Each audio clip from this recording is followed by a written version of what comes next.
So my name is Jules Rosen. Until 2.5 months ago, 3 months ago, I was the Chief Medical Officer of MindSprings Health. Prior to that, I spent 32 years as Professor of Medicine and at the Business School at the University of Pittsburgh.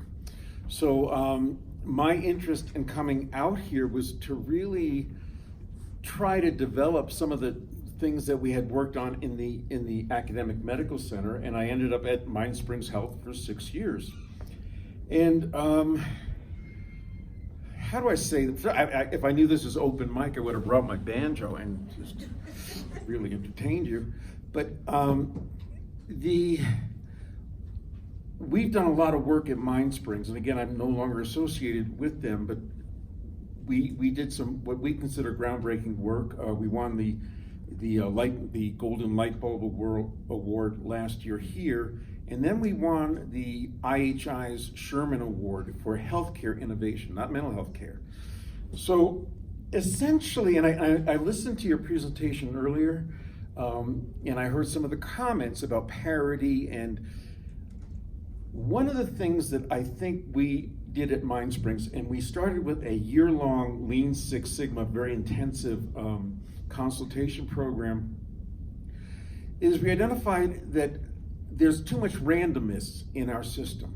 People walk in a door, they may need lithium or they may need marital therapy, and they walk in that same door and they get put in the same queue. What we eventually developed was called phase-based care, and we have 3 years of data on it, over 300 patients, and I presented yesterday on data from 3 of our different clinics. Essentially, we got the wait time down from 8 weeks to 4 days. We measure outcomes. We measure PHQ-9s, GAD-7s, if it's adolescents, the PSC-17. So every touch we measure. It is truly person-centered care that people can have their appointments to see a psychiatrist, a therapist, a peer, a case manager, or they can just walk in every week to their clinic and just say, I just wanted to say hello to somebody. It's based on 3 very simple principles that are evidence-based and are in the science. Number 1, treatment works. And when you're dealing with depression or anxiety, psychotherapy, medication management, equal alternative treatments, equal outcomes. So giving the patient, and I'll use whatever term people like, the patient, the client, the consumer, their preference of evidence-based treatments is the first starting point. Number 2, every touch during that acute phase of treatment is therapeutic, okay? And there's amazing data out there that if you say, okay, I'm gonna see you today, come back in 6 weeks, if they come back every other week and meet with a case manager or a peer, the outcomes are enhanced by orders of magnitude. And the last thing is multidisciplinary care is the way to go. And so we took these 3 simple principles and we stopped looking, and I know our CFO was sitting there, we stopped looking at traditional productivity, and we said, what happens if we just take our acutely ill patients? Phase-based care is what we call it. Phase meaning you have an acute phase, you have a continuation and a maintenance phase, or different terms. What happens if we take all of our resources and instead of having people see their clients every 3 months as routine management, we were gonna divert those resources into the acute phase. So people can be seen every week in order to get better. Let me ask one question. I want, other than people from MindSprings to take a guess. If I wanted one of my psychiatrists or one of our therapists to see 1 additional new patient per week, how many stable patients that they were seeing quarterly need to be discharged or seen differently? Because we just changed how we see them. Take a guess. 5 to 10? 12? 16? You're all wrong. 48. So we developed this with mathematical algorithms. We create models. And I don't know if people were at our Michelle Hoy and I did a presentation yesterday. We showed the data of 3 clinics. Very briefly, in the depression clinic in Grand Junction, where we have over probably 250 consumers through it already. At 6 weeks, the recovery rate, meaning a PHQ-9 of 10 or less, out of the acute phase was 63%. At 12 weeks, 78%, and a 13% dropout rate, okay? And the other scientific principle is measuring care. Every touch is measured. And I heard somebody talk about the parity with physical health. If you have diabetes and you can't go to your doctor every other week and get your blood pressure, your blood sugar checked, unless you're in a brittle mode. We should not. We in behavioral health need to think, and I'll use the term medicalizing what we do. That doesn't mean more medication. Evidence-based therapy is amazing. Medicalizing, meaning put the resources to the people that need it, okay? Don't see everyone routinely, chronically, because they're in our fold.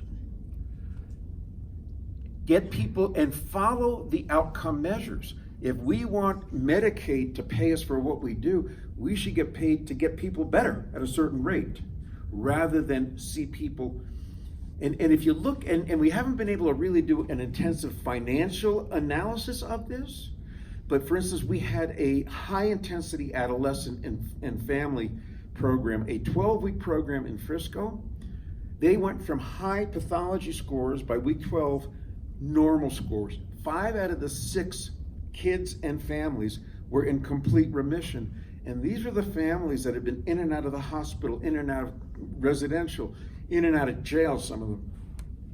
And when I calculated our psychiatry hours for that, our psychiatrists spent 40 hours over this 12-week period on 6 highly intensive kids. That's about 6 hours a kid. She would have spent more time in a year's worth of treatment and not getting people better.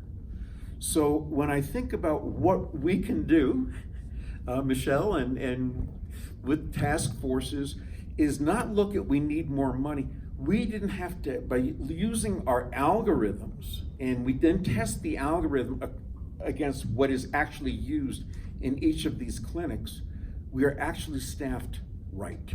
So we don't need more people to get people in instantly. And is there anyone in the audience that was at our presentation yesterday? Because yes, do you remember the woman that stood up from corrections?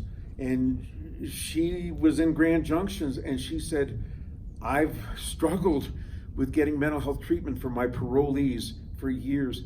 This has been the world changer for them. And she turned to everyone in the room and she said, this is something worth considering. So I wanted to let you know that there's some really innovative things going on. And what was fascinating about this, it came out of this Lean Six process. Every single clinic becomes their own boss. The therapist can actually do therapy. They can do 6 weekly therapy sessions with somebody and watch their patients get better, instead of saying, I can see you in 6 weeks because that's where my schedule is open. So the staff love it, the consumers love it, and it really, by being more efficient. So what happens to those 48 patients that, in order to see one additional person a week, they come into the clinic. They can walk in every week if they want. If they start to relapse and get symptoms again, so I only see geriatric patients, okay, which means they have to be 1 year older than me. But if